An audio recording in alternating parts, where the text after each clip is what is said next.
Akane, much like Hikijima, was undoubtedly a main character of Medaka Box until the end of the election arc, and then doesn't really do anything beyond that point until the epilogue. But even so, in the time where he is a relevant member of the main cast, he really was excellent and has some of the best character writing in the series, which is of course what we shall discuss today. So if you find yourself entertained at any point during the video, then consider liking, subscribing and ringing that bell, as I can explain to you how much just a small action can do for this channel. And if you want to support this channel even further, then perhaps check out my Patreon. Anyway, on with the video. Akane, like most characters in Medaka Box, is one playing a role, someone trying to find their place in the world by conforming to an idea that isn't true to themselves. Medaka acts the part of the protagonist, Kumigawa acts the part of the loser, and Akane acts the part of whatever people expect of him. Medaka became who she was due to the words of Zenkichi. She tried to meet his view of her and so became the goddess we see at the start of the series. And for Akane the same is true, except instead of changing to meet Zenkichi's expectations, he did so to meet Kumigawa's. Akane, you see, was born empty. He didn't know what to do as he lacked an understanding of who he was. So instead of going on a journey of self-discovery, he instead conformed to what others expected of him. He became what people wanted him to be so that he would have a purpose and an identity. He didn't know who he was and so lent on others instead. However, this person he lent on was Kumigawa Misogi. Kumigawa wanted a guard dog, someone who bit and destroyed, and so the Destroyer was born. Akane became a ruffian and a delinquent. He became a stereotypical shonen protagonist from the 80s or 90s, a delinquent who broke the rules. And well, this is only fitting since Kumigawa was a fan of Shonen Jump. Akane became a literal Jump protagonist to try and meet the needs of Kumigawa, the Jump reader. These are the lengths he went to for a purpose, and as the Destroyer, he destroyed. He had no need to worry about morals or what was right or wrong. All he had to do was do as Kumigawa said, as that was what was easiest for him. It's what ensured him a purpose in life. However, when he was set loose on Medaka, things changed, as she was the one person he could not destroy. His identity had become the Destroyer.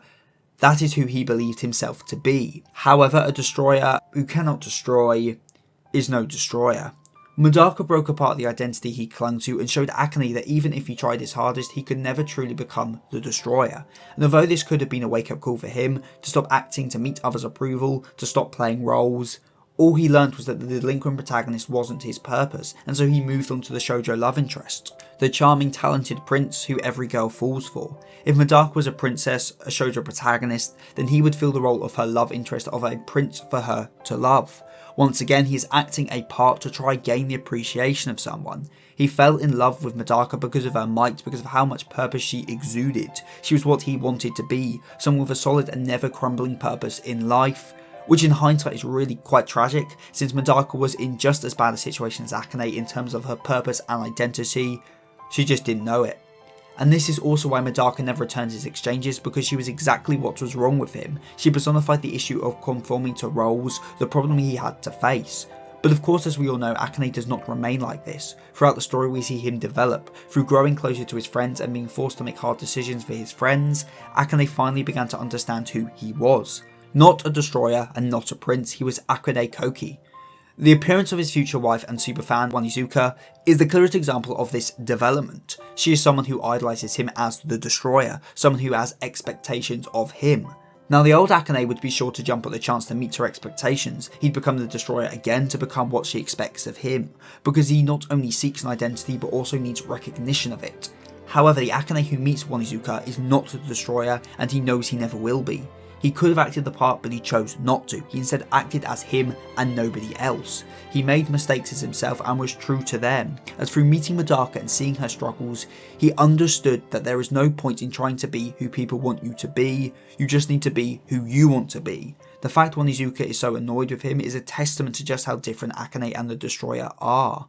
And sure, he makes mistakes along the way, but he does become a great mentor to her, not as the Destroyer, but as himself. And that's what's important. When he failed as the Destroyer, his facade crumbled, but now no matter how many times he fails, he still remains him, as he is now acting as the true Akane. His arc is one of self-understanding, one of coming to discover who he really is without the need to cling to a role or people's expectations. And by meeting Onizuka, the kind of person he before would have acted to please, and still staying firm to who he is, proves that he can apply what he discovered about himself and act on it for his self-betterment. In the epilogue arc, we find out Akune is now the owner of a toy factory, as his greatest love is making things with his own two hands. It's the complete opposite of his past as the Destroyer, and well, of course it would be, because that wasn't him, but this toy maker is. Akune really is one of the most inspiring characters in Medaka Box. Sure, he doesn't get much development past the election, but in a way his arc is already concluded by that point. He shows that even the most lost and empty of us can find true callings, and how it is alright to fail if it means being true to yourself. Nobody knows who they are in the beginning. Growing up is the journey to discover this, and Akune, through meeting Medaka and then meeting Onizuka, finally discovers who he really is.